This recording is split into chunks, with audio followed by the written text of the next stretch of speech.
August the 15th, 1947, was one of the great days in world history. 1/5 of the population of the world gained their independence on that day. It was a day of enormous rejoicing, the fulfillment of millions of dreams. It was a day of unbelievable goodwill. All the animosities between Indians and British, which have grown up over the decades, seemed to melt away. It was wonderful to be carried along on this new tide of friendship.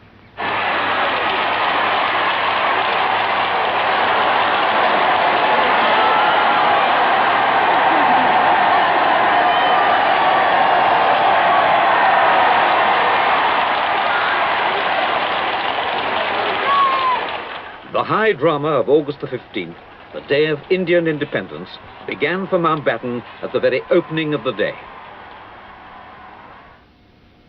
Shortly before midnight, on August the 14th, 1947, I was sitting at my desk, signing the last telegrams that would ever be sent from a Viceroy of India to a Secretary of State in London. When I had finished, I cleared the desk and waited. Then, soon after midnight, Pandit Nehru arrived with Rajendra Prasad, the President of the Constituent Assembly. Prasad told me formally that it was the wish of the Assembly that I should be India's first Governor-General. I replied, I am proud of the honor, and I'll do my best to carry out your advice in a constitutional manner. There was nothing sudden or hasty about my decision to accept this extraordinary honor. As a matter of fact, I'd had the greatest trepidations about it, and I'd taken all the advice I could get. Edwina, for one, was against it. One idea, which both sides appeared to favor, had been that I should become the Governor-General of the two new dominions, Pakistan and India, simultaneously. I didn't like this much, but it would clearly have strengthened the cooperation between them, which was so essential. We had all assumed that when independence came, Nehru would become Prime Minister of India, which he did, and Muhammad Ali Jinnah would become Prime Minister of Pakistan, since he was virtually the creator of the new Muslim dominion. We were all astonished when Mr. Jinnah had announced that he was going to be Governor-General instead. Some people suggested later that at that point I should have refused to remain as Governor-General of India.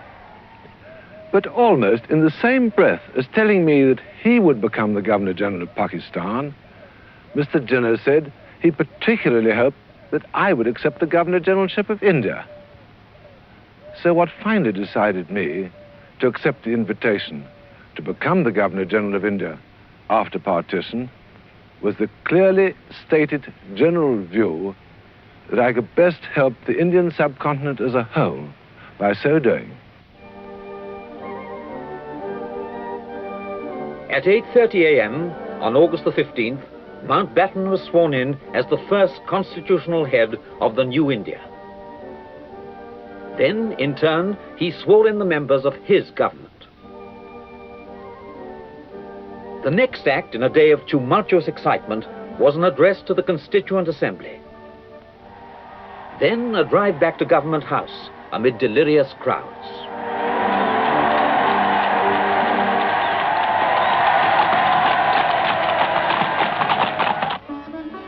Then Mountbatten, his wife and his younger daughter Pamela, who'd worked hard with Indian youth organizations, spent the afternoon in characteristic informality.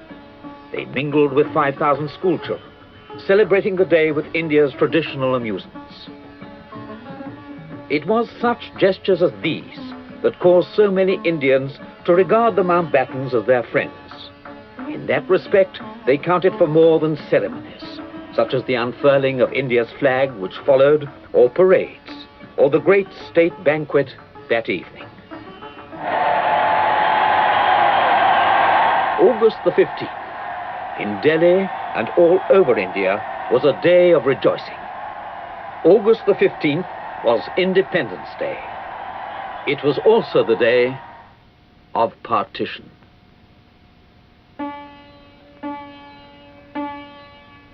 The sun had not long risen on August the 15th, 1947, when the meaning of partition was made clear. to divide a subcontinent not along natural or historic frontiers, but according to religion, to create out of well-mixed populations a Muslim Pakistan and a predominantly Hindu India, was a task which appalled by its sheer difficulty and by the suffering which it must cause. The main Muslim areas were in the northeast and northwest, 900 miles apart. Even there, non-Muslims were in a majority in some parts, including the great city of Calcutta. Under the plan, the disputed provinces of Bengal and the Punjab voted to be split, so a new frontier had to be drawn, cutting through the old provinces. This task was given to two boundary commissions, both headed by Sir Cyril Radcliffe, now Lord Radcliffe. He worked entirely apart from the Viceroy. Of course, his awards were bound to displease both sides. Any fair line would leave many Muslims in India and many Hindus in Pakistan. In the Punjab, there was a especially dangerous problem, the Sikhs. These bearded men with a fierce warrior tradition were as bitterly hostile to Muslim rule as the Muslims were to Hindu rule. Their community was certain to be cut in two by partition. Foreseeing trouble, the government set up a special military command, the Punjab Boundary Force under General Rees, some 55,000 men. But the trouble was worse than expected, and civil government virtually broke down. Unable as they were to quell all the riots, the arson and murders in countless alleys and villages, the boundary force was the only sound instrument of law and order left in the Punjab, the only common factor of government in an area where what was called the War of Succession had broken out in full fury. In Calcutta, traditional storm center of Indian politics, where violence was always expected, one man stood in the path of fanaticism and massacre, Mahatma Gandhi. Gandhi began a fast, which he threatened to continue till death, if the communities did not end their strife. The miracle worked. Gandhi's presence in Bengal, said Mountbatten, was worth 4 divisions of soldiers.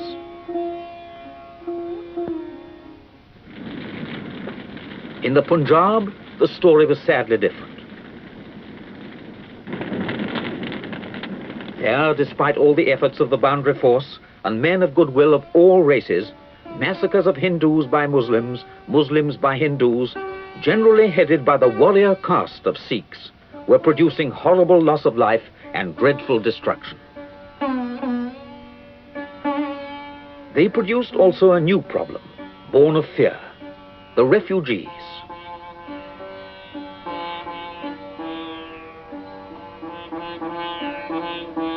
Muslims trying to escape to Pakistan, Hindus and Sikhs escaping to India, on foot, by any vehicle.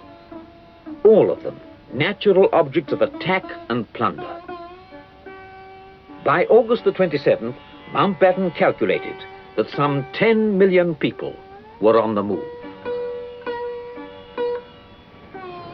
I felt a terrible feeling that a piece of your country was being chopped off, but the people who went to make the new Pakistan were all people we'd grown up with, who were like relations belonging to one family. And it seemed at that time that any price was better than the kind of hatred, suspicion, distrust that had grown up between us when there were so many common factors that bound us. Now, of course, today you will find people all over India who condemn this. A lot of people are bitter about it. They think if there had been more time to discuss things, if perhaps a man like Lord Mountbatten had not come here as Viceroy with all his dynamic force and drive towards the implementation of the decisions that had been taken, perhaps if there hadn't even been a Mountbatten calendar with so many people in this country resented then and now, there would have been time for second thoughts. But there was no time for second thoughts, and it was the first thoughts that were pushed to their ultimate conclusion and led to the partition of India and the creation of the two separate parts of the subcontinent. Yet, keeping in mind the circumstances that existed, I am sure that what was then decided was in the best interests of prevailing conditions.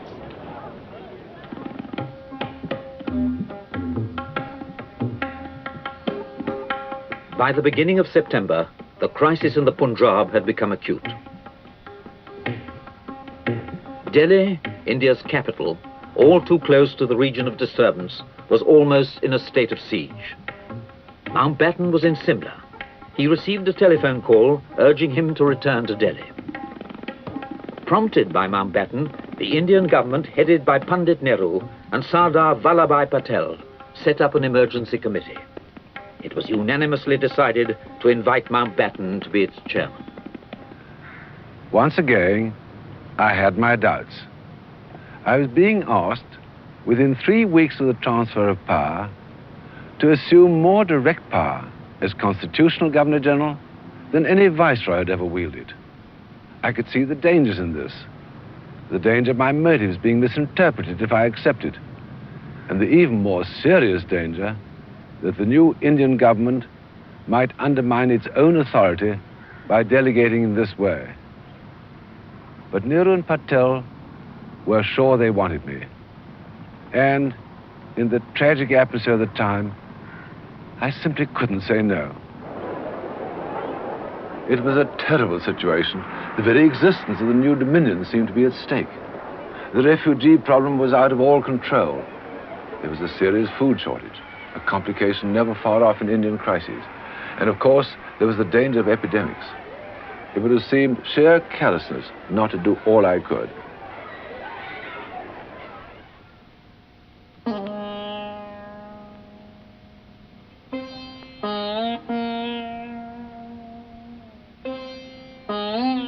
The work of the Emergency Committee was practically a military operation. We had 100 things to do, and we had to act at wartime speed. I said at the time that we did more business and set more wheels turning in the first 3 days than would otherwise have been done in several weeks.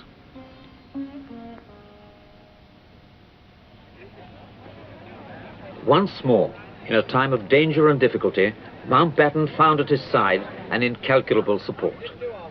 While he struggled to avert further perils, Lady Mountbatten bent her astonishing energies to mending the damage already done, as far as that was possible. I was on Lady Louis's personal staff. Perhaps because I am myself a Punjabi and was in those days a displaced person from Pakistan, I remember her most vividly in the refugee camps where we toured with her. Delhi was full of camps. All of the Punjab, what was left of it, was full of camps. And she toured them all tirelessly. Here in Delhi, in Kingsway camp, I remember going with her one morning. And the camp, all the camps were filled with people who had lost everything. And for them, India's freedom meant only that they had lost everything. All their property, most of all their loved ones. They were miserable, hopeless, and also filled with resentment. Much of that resentment was directed against the Mountbattens, who they felt were responsible for what had happened. She never thought of the danger, and there was considerable danger at that time.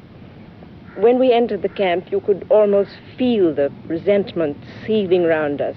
This was the wife of the man who had brought partition on us and resulted in what was happening now. We had no homes, we had no hope ever of going home again. And as she walked through, you could see that resentment melting because of the personality of the woman and her obvious sincerity.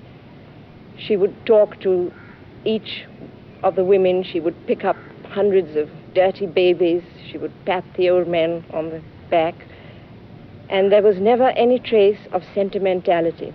We had from our own people a great deal of mushy sentimentality, people saying, "You poor things, we're so sorry for you," and also a lot of people saying, "You damned Punjabis, ruining Delhi, why don't you go away, go somewhere else, go home if you can, we don't care, we don't want you here."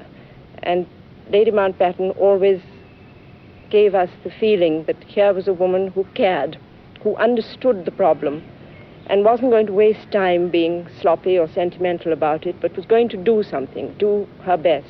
She never promised anything that she couldn't stick to. She never held out any false hopes. She took each case and carried all the details in her head afterwards and remembered them and did for each person what she could do. Slowly, as the emergency committee gripped its task under Mountbatten's guidance, the communal crisis was brought under control, leaving an inevitable legacy of hate and destruction behind. Other crises were already in full development.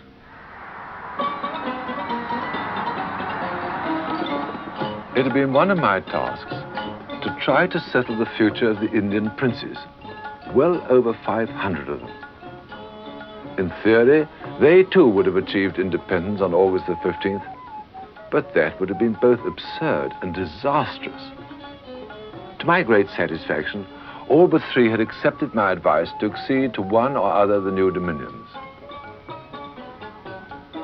For all of the princes, accession created personal problems which it was very difficult to solve. They could no longer be rulers.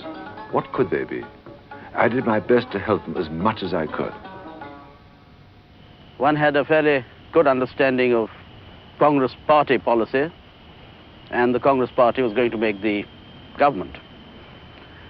One knew of the program of a socialist society in India, and one accepted the fact that Indian rulers just could not be independent units, hundreds of independent units all over India. One had to join in with the Union. So I was quite clear, and without any hesitation, I signed what was called the Instrument of Accession. The Viceroy then told me that the Prime Minister was extremely keen to have the best available men for the Indian Foreign Service, and well, that was it.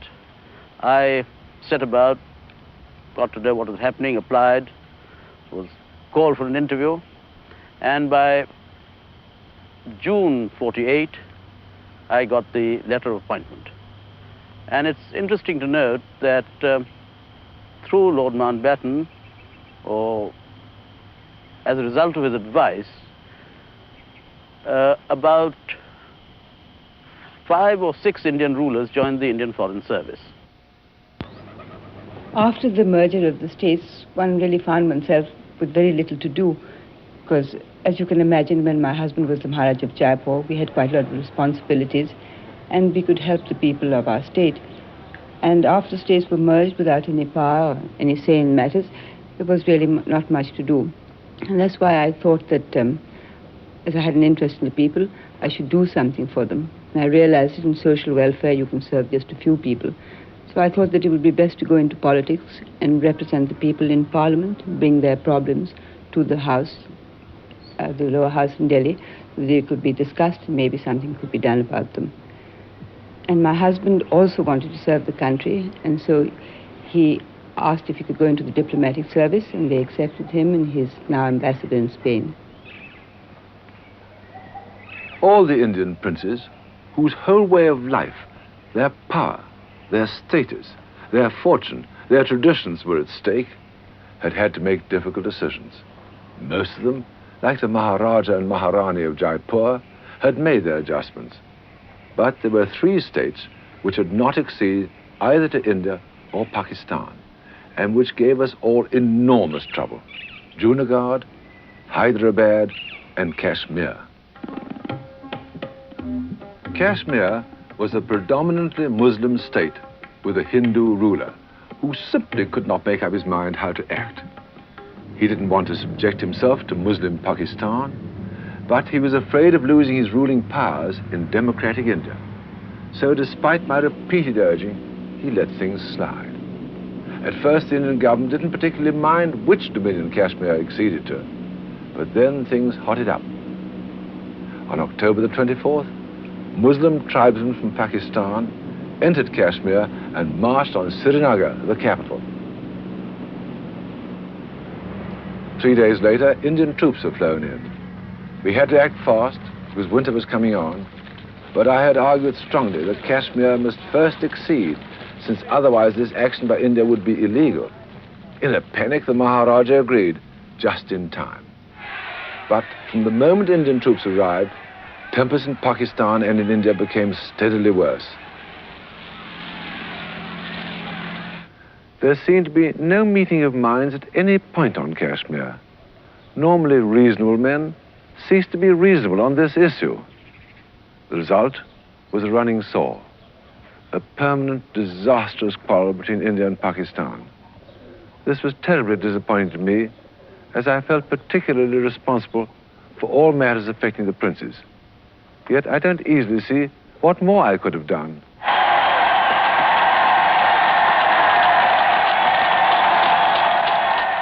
In the midst of all this drama, there came a wonderful family occasion. In fact, one of the great moments in the history of our family. On November the 20th, 1947, my nephew Philip, who is now Duke of Edinburgh, was married to Princess Elizabeth, the heir to the throne.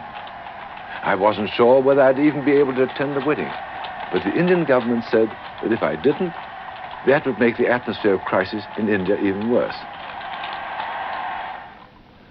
Prince Philip, of course, was more like a son than a nephew to Edwina and to me.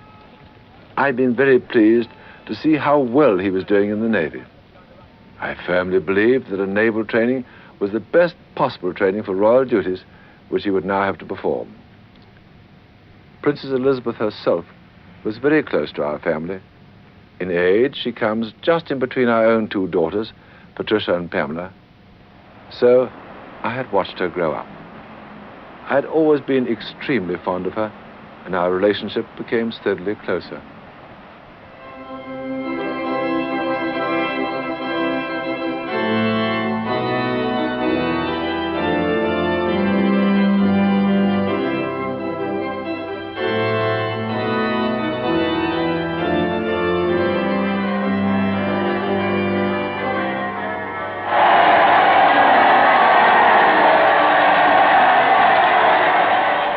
When this great state occasion was over, to our delight, the Princess and Philip accepted our invitation to spend their honeymoon at our house, Broadlands, where Edwina and I had so happily spent the first part of ours.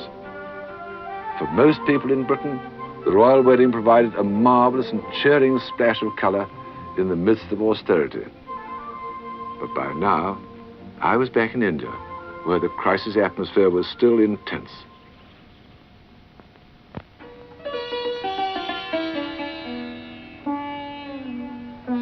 1947 had been the year when the hopes of millions of Indians had been fulfilled, but also the year in which they began to learn the price of that fulfillment. In 1948, the lesson was rubbed in brutally. The year opened with Pakistan and India squabbling bitterly over Kashmir and other disputed areas, and still arguing over the division of the assets they had inherited from us. On both sides of the borders, communal tension was still high and dangerous. In India, the Muslims found a new and unexpected champion, Gandhi. Once again, Gandhi, now living in Birla House, Delhi, threatened a fast to the death to induce the government of India to deal fairly with Pakistan and to reduce communal violence. Once again, Gandhi's miracle worked. He ended his fast on January the 18th, 1948. But 12 days later, the Mahatma was killed by the bullet of a Hindu fanatic. To say that I was appalled conveys nothing. I was absolutely numbed and petrified. I went round at once to Birla House. There was a large crowd round the house already, and inside most of the members of the government. Everyone in tears.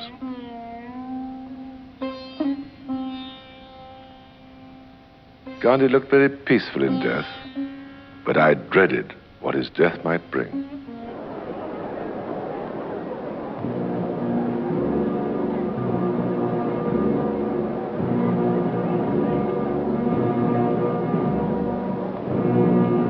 The demonstration of feeling that at Gandhi's funeral was fantastic even by Indian standards. Pandit Nehru had expressed the depth of this feeling in a broadcast to the Indian people. The light has gone out of our lives, and there is darkness everywhere. And I do not quite know what to tell you and how to say it. Our beloved leader, Bapu as we called him, the father of the nation, is no more.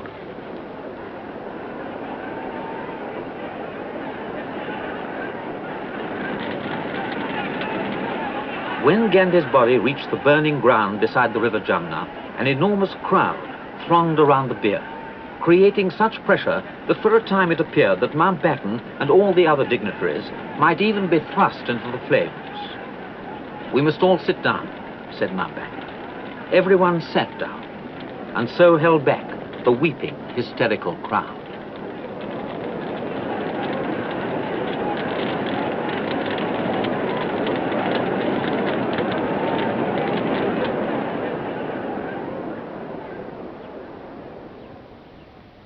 When I come to Delhi and I visit Gandhi's shrine, I always recall the little bent figure who played such a very large part in India's history, and who called Edwina and me his dear friends.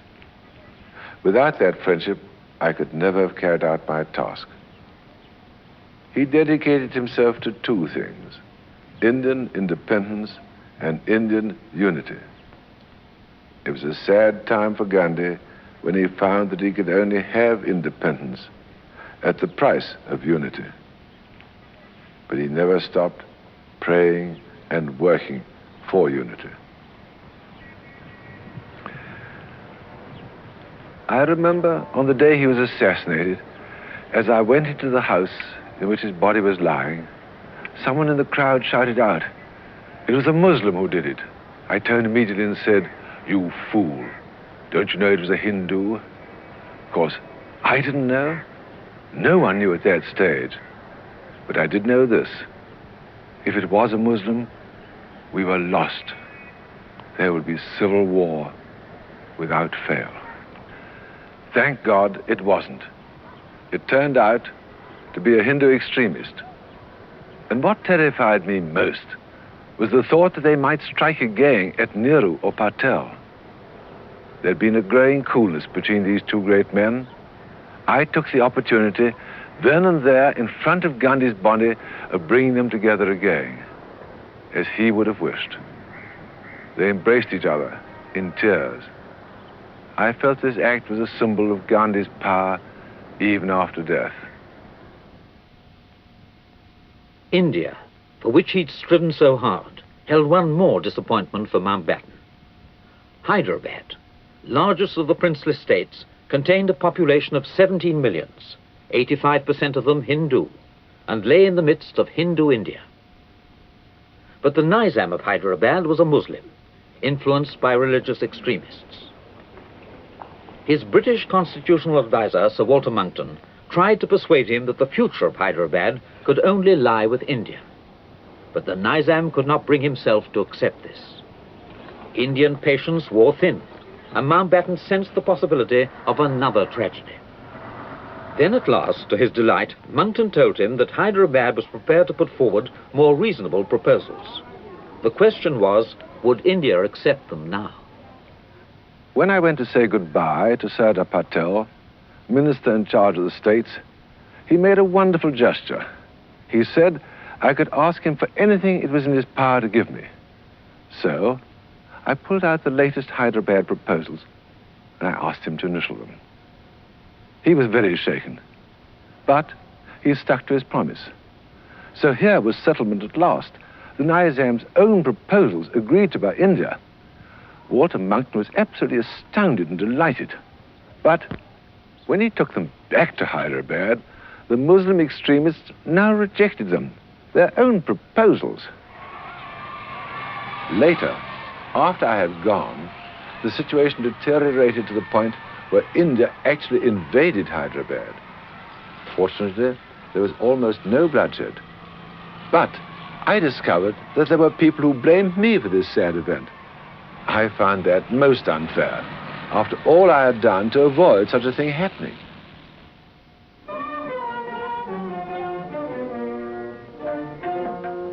In June, the time came for Mountbatten to leave India. 15 months of the most strenuous and intense activity of even his strenuous career now drew to an end. On June the 21st, 1948, he handed over the office of Governor-General to C.R. Rajagopalachari, Rajaji, now with the death of Gandhi, the most venerable of India's statesmen. A fitting figure to be the first Indian Governor-General of free India.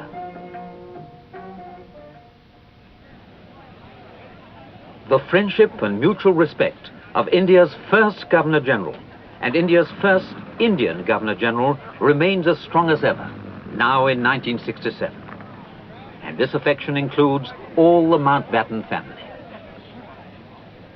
I wish I could have retained him in some kind of position here to help us, but that was impossible.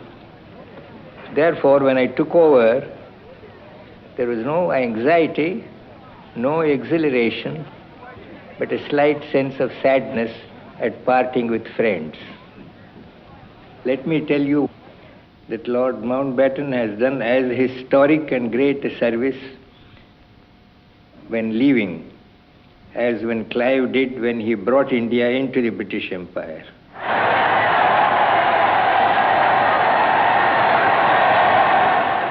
In these last days, the people of India made their feelings towards Mountbatten and towards his family unmistakably clear. In the words of an Indian politician at the time of independence, at last, after 200 years, the British have conquered India.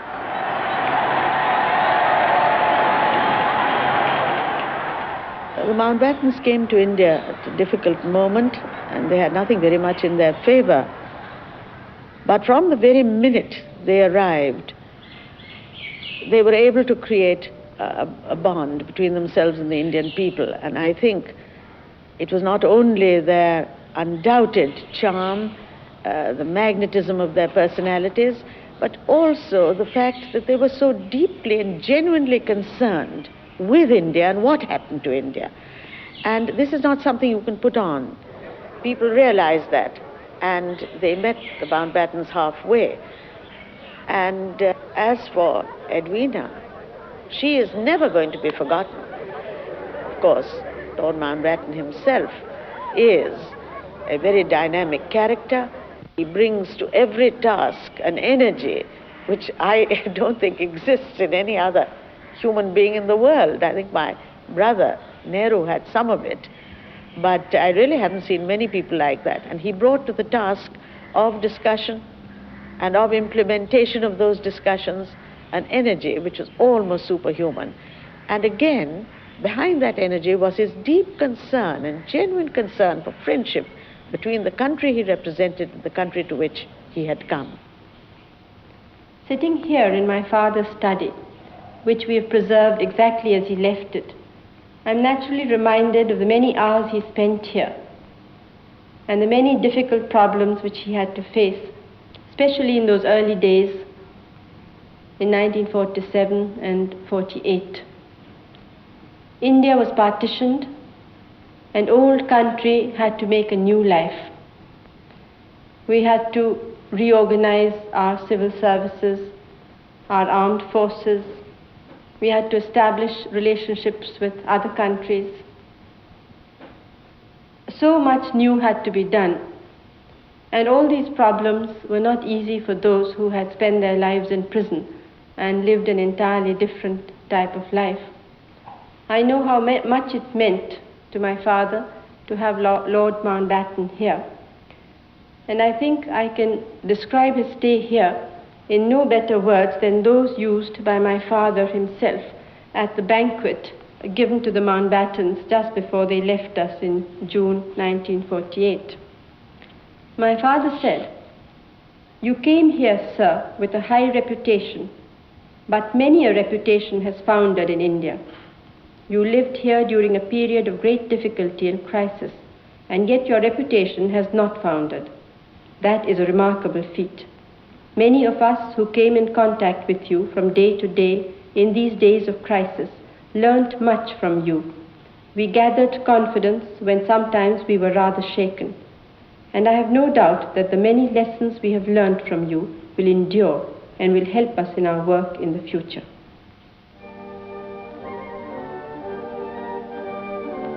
I loved India, and I'd always done my best to serve the people of the whole subcontinent. It had been a great disappointment to find in 1947 that there was no way of keeping it united. On the other hand, I was glad to have played a part in bringing independence and proud of the affection which the people of the new India showed for me and my family. I was also very relieved and happy that even with partition, both the new dominions had decided to remain in the Commonwealth. This was very important to me, and although they didn't seem to realize it, a reason why I had tried my best to serve the interests of Pakistan too. But I had to accept misunderstanding. One couldn't take part in such vast events as these without making some enemies.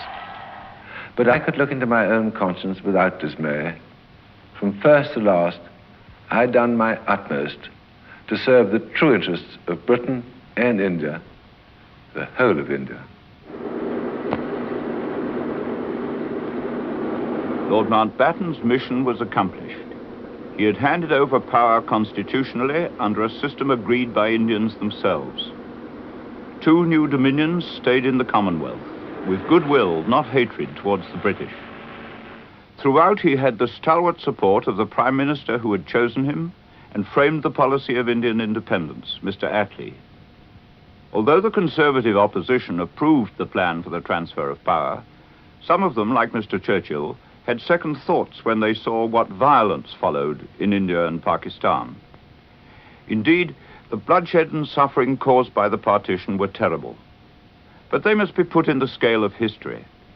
200,000 lives lost in the Punjab in 1947 must be set against the 400 millions of India.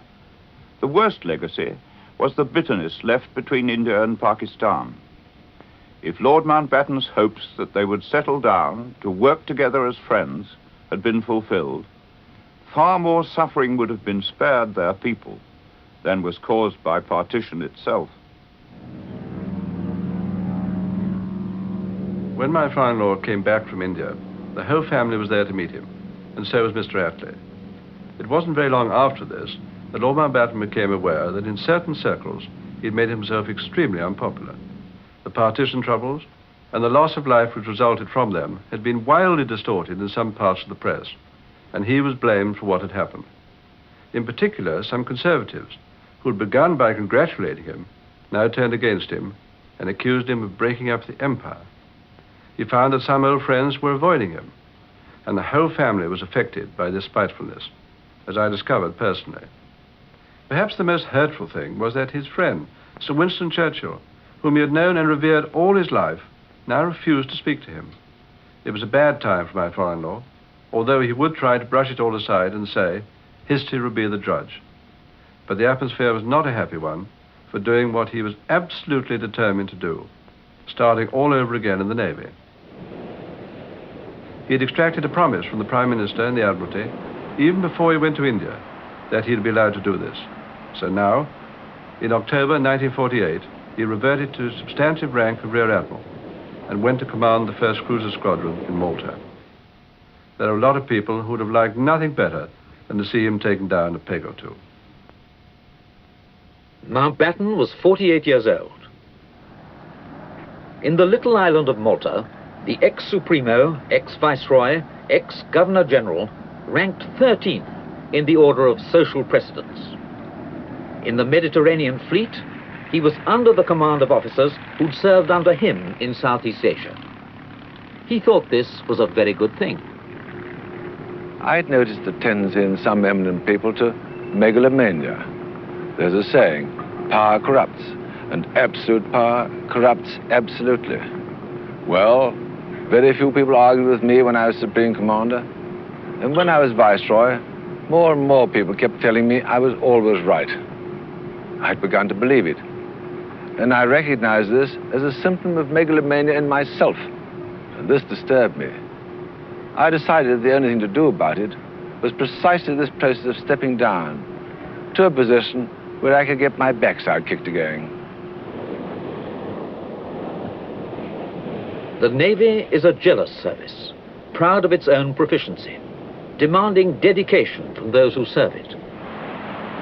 Was there something faintly disapproving in the Navy's official annotation of Mountbatten during his 15 months in India? Rear Admiral, etc., lent for temporary duty as Viceroy. Certainly, in 1949, he had to make his mark all over again in the much-changed post-war fleet. It's not easy to step back into a profession after a gap of several years. I had a lot to pick up. I was given the chance of seeing what I could do in the combined fleet maneuvers of 1949. Thanks to Sir Arthur Parr, who'd been one of my subordinates in Southeast Asia and who was the umpire for the maneuvers, I was lucky enough to be given command of the Mediterranean fleet against the home fleet. I'm afraid I pulled a fast one. I slipped my warrant to Legvis ashore at Gibraltar on the pretext that he had a broken arm. Nobody paid much attention to him, and he was able to get right into the other side's headquarters and discover the movements of their ships. Then he relayed these to me on a portable transmitter. This was regarded in some circles as fearfully unfair. Well, possibly. I may still have had a lot to relearn about handling ships, but I did know one thing about war. You can't always expect the enemy to play the game by Queensberry rules. It was not all hard work, however, in Malta in 1949. Mountbatten found time to enjoy himself, as he had done as a young officer in the Mediterranean fleet in the 20s and 30s. It was in 1949 that I discovered a new thrill, one which almost displaced polo in my affections. This was skin diving with an aqualung, the system perfected by Cousteau. Until you've done it, you can't imagine the thrill of deep diving. It opens up an entirely new world to you. It's wonderful to be weightless under the sea, to find it's no more effort to swim up than it is to swim down. Or if you like, you can just remain still, you can sort of hover.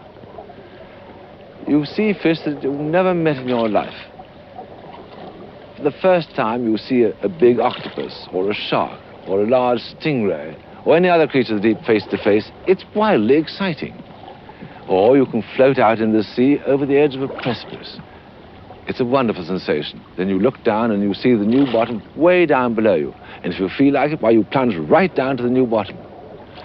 I suppose during this time in the Mediterranean, I must have spent many hundreds of happy hours beneath the surface of the sea. In 1949, Mountbatten was promoted to Vice Admiral. In 1950, the Commander-in-Chief Mediterranean wrote in his confidential report, "Ordinary men may climb up with distinction. Only extraordinary men can climb down without some loss of distinction. He has achieved the latter." Further promotions followed. In 1950, 4th Sea Lord of the Admiralty. In 1952, Commander-in-Chief Mediterranean. In the troubled condition of the world, for war leaders like Mountbatten, new duties now unfolded.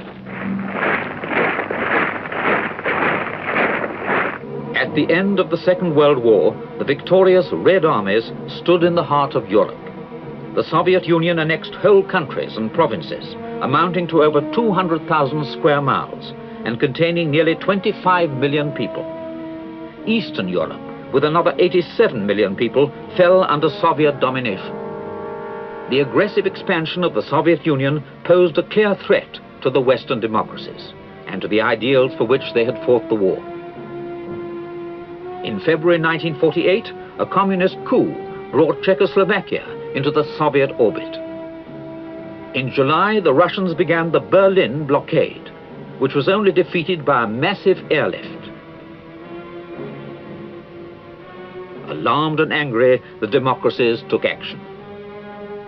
In April 1949, the United States, France and Britain joined with 9 other countries to form the North Atlantic Treaty Organization. Ernest Bevin, British Foreign Secretary, was one of its principal founders. Communism continued to expand.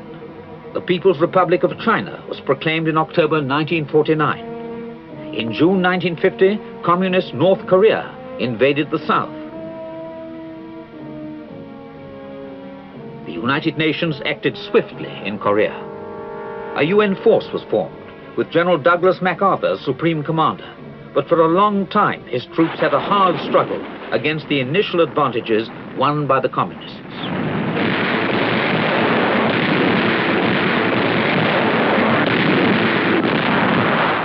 The North Atlantic powers took note. In June 1951, a NATO military command was set up, with General Eisenhower as Supreme Commander Europe and Field Marshal Montgomery as his deputy. Bit by bit, a new organization was created, and subsidiary commands were formed. In March 1953, Mountbatten was appointed Commander-in-Chief, Allied Forces Mediterranean, with his headquarters in Malta.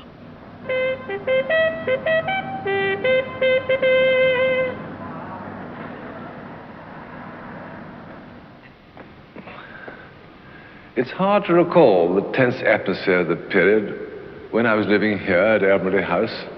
Here we were, so soon after the end of the war, faced with the task of setting up a large inter-allied command all over again.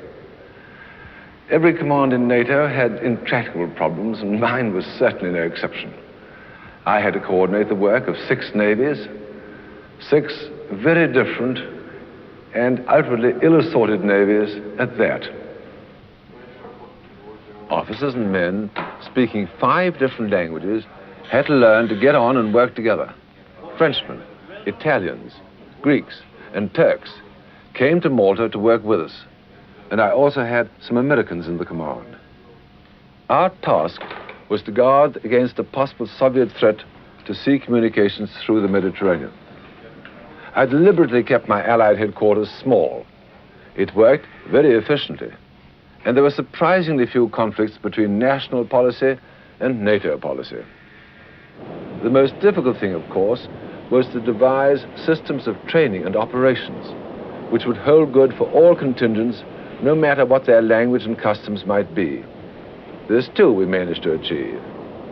It was exciting for me to find myself once more engaged in the higher direction of an alliance at war.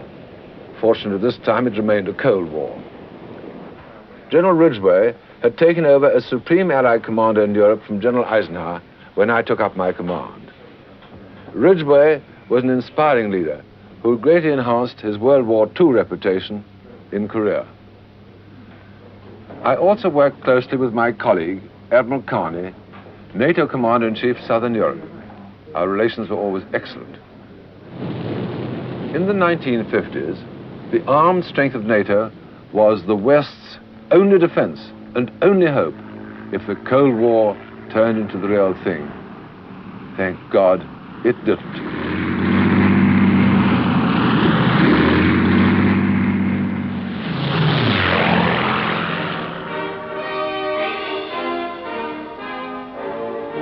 Mountbatten's tour of duty in the Mediterranean ended in December 1954 on a note of splendor. The 6 admirals representing the Allied commanders-in-chief under him formed a crew and rowed him to his flagship. It was a fitting tribute to his happy and triumphant return to the sea.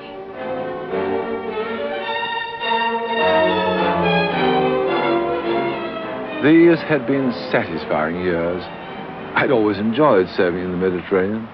It was a wonderful place to combine the pleasures of work and play, except during the war, of course. The Mediterranean fleet had always prided itself on being a crack fleet.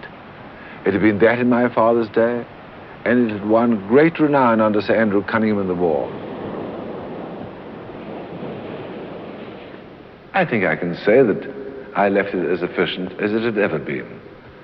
In 6 years, I'd come up from Junior Rear Admiral to Commander-in-Chief, as well as being the C&C of the NATO navies in the Mediterranean. I felt that I had re-justified myself professionally. But there was one ambition unfulfilled, one more job that I particularly wanted to do.